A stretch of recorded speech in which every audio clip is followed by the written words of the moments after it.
موعد الحرب في أغلب الظن قبل 20/1/2021.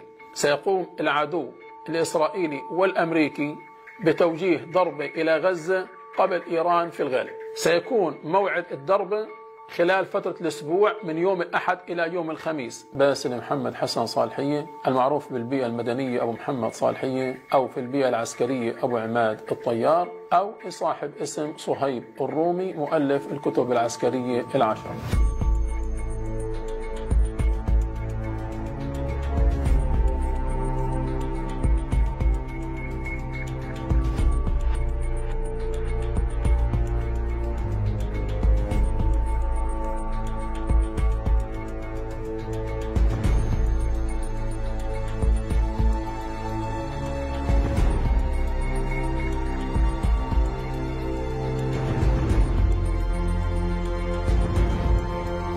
العدو يعرف هذه المعلومات، وقيادتنا خصوصا القيادة المتنفذة في حماس تعرف جزء من هذه المعلومات، لكنها لم تتعاطى معها ولم تحقق فيها ولم تحاول تعمل أي إجراء لمنع حدوثها فيما بعد.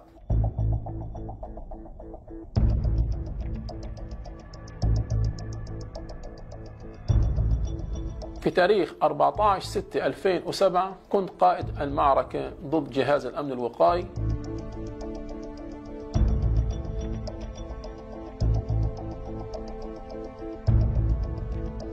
على مدار ال5 سنوات الماضية امتلكنا عشرات إن لم يكن مئات الأدلة باتجاه وجود أنفاق داخل قطاع غزة أو تحت قطاع غزة للعدو الصهيوني. هناك مناطق تم معرفة كل أنفاقها بشكل كامل مثل خان يونس. طبعا الاستخبارات تعرف هذه المعلومات بشكل جيد، لكنها لم تبلغها للأخوة المجاهدين على الأرض بحجة الحفاظ على المعنويات.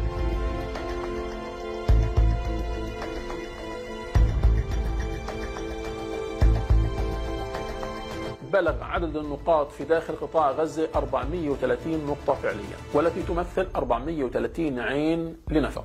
وجدنا أن هذه العيون موجودة بجوار بعض القيادات للمقاومة، مثلا بيت الأخ أبو العبد هنية، الأخ يحيى السنوار، الأخ فتحي حماد، الأخ الدكتور أبو خالد الزهار. بعض النقاط موجودة في أماكن حساسة مثل الأونروا، مثل اللي هو الجامعة الإسلامية. رصدنا أكثر من 20 بيت مهجور في قطاع غزة، وفي نقطة موجودة لجندي إسرائيلي. أكثر من 20 أرض أو بيت في داخل قطاع غزة توجد في قلبه نقطة، وطلبت المخابرات الإسرائيلية شراء هذا المكان من العملاء المعترفين.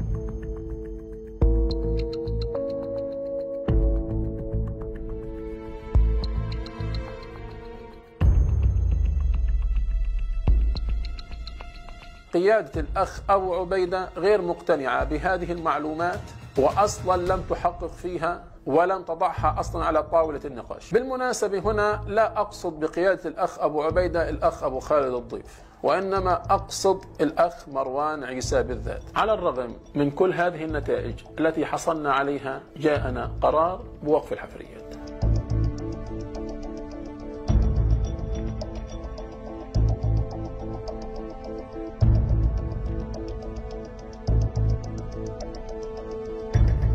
المفاجأة أنه الأخ أبو أحمد نوف المسؤول الاستخبارات طلب من الأخ رائد الحلاق رفع الحراسة عن مازن، رفع الكاميرات عن مازن،